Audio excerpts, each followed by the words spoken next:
Do you ever wish you had more room on your table saw? Stick around and I'll go over what I came up with for my removable Infeed table. Hi, Nick from Old Fashioned Nights, and today I'm going to be going over my Infeed table.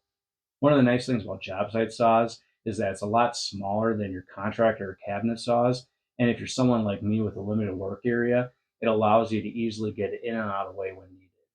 For my particular saw, I have it on this rolling saw stand, which allows me to move it a lot easier as well as store it and go up and down the steps from my basement shop to my outdoor shop. But if you're also like me, you quickly find out that one of its pros can also be one of its weaknesses. You start to find out that its compactness can make some things rather difficult, especially ripping larger boards or cutting plywood. When I would do this, I would find myself having to use sawhorses, end tables, anything just to try to help make things more manageable. And again, if you have a small shop, you find out that things get cramped rather quickly. After putting up with this for a while, I decided I needed to make an Infeed table.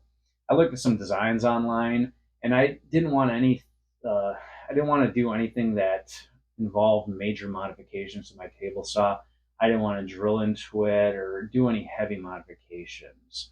I also wanted something I could quickly and easily add in and take out when needed, and I still want to utilize the mobility of my table saw and my saw stand. Since I already have the Infeed table built, I'm not going to go into the cutting or assembly for this video, but I will go through my thought process and coming up with it, as well as some things to consider. So maybe if you'd like to utilize this for your table saw setup, you could. Uh, I will more than likely in a future video build one of these for an outfeed table that'll utilize the same concept. So if you're curious about the assembly or how I came up with it and did the cuts, just stick around for that video. So let me show you how this works. All right, let's install our Infeed table. So here's our Infeed table. We have our star knobs that go into these threaded inserts. This one here was a whoopsie daisy. We don't worry about that guy. We worry about that guy. And you can see here that I got these channels cut into these. And what's that used for is my brackets on my table saw stand have these legs here, and it looks like it also holds the bracket together. I didn't want to remove those, so I basically use it as a keying feature with my Infeed table. So let's go ahead and put this in. And bear with me, because this is one-handed. So we're going to line it up like so. And then we're going to slide her in place.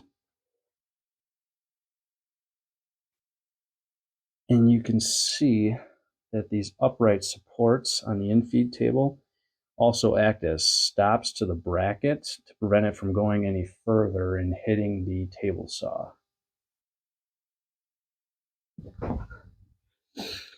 And here are those nuts for the bracket. You can see the groove there allows it to go into place. So now let's take our knobs here and we're going to put it into the threaded insert.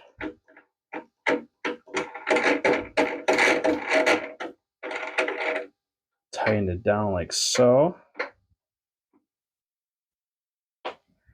Do the same to the other side.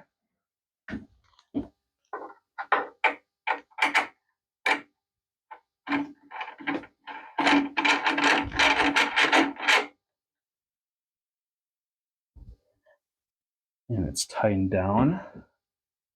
And as I mentioned, we can still move the fence of the table saw with our little knob there. The fence doesn't catch on anything. I can still raise and lower my saw.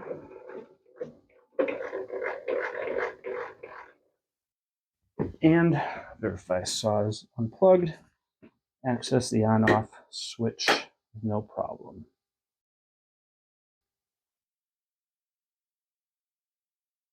All right, and let's flip this over.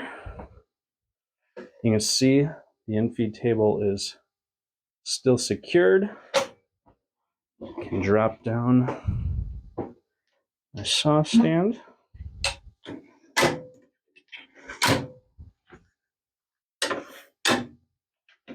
And we can get a look on the bottom side of the infeed table.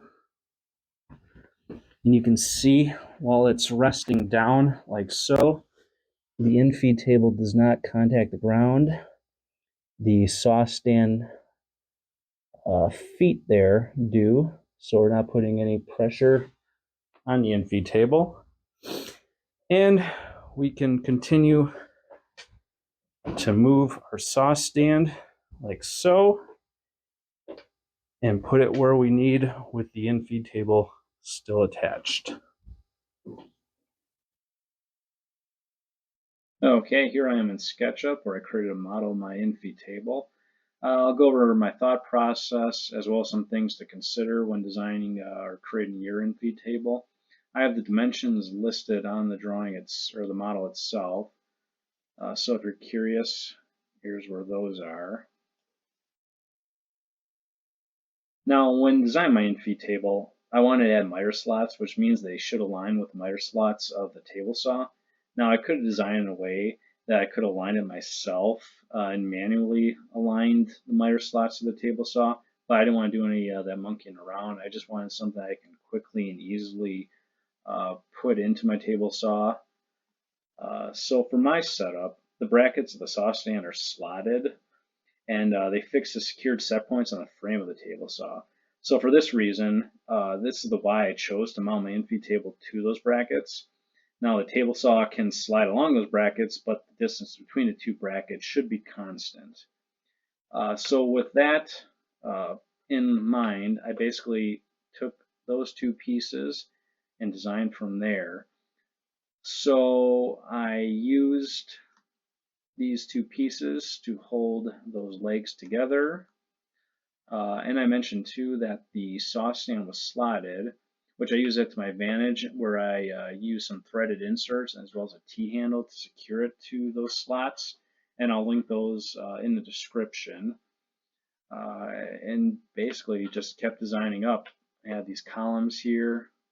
The columns basically are secured to those legs as well as the brackets. And the table or top of the infeed table is secured to that.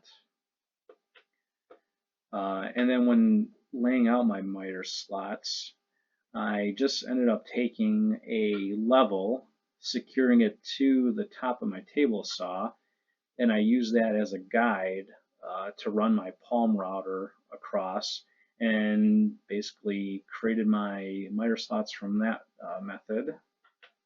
Some things to consider. I mentioned that I had a whoopsie daisy on one of the threaded inserts on one of the legs. What I did is I drilled a pilot hole, and then I took the finishing bit, and when drilling that out, it wandered on me, and it wasn't lined with the center of the slots. Doing it over, I probably would have secured it, did a better job, and probably used a drill press.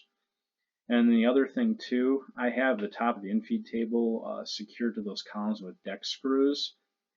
And for this column right here, it runs perfectly and aligns with the miter slot. And I have the deck screws drilled through there. It doesn't, I don't catch it on anything, but it just looks weird.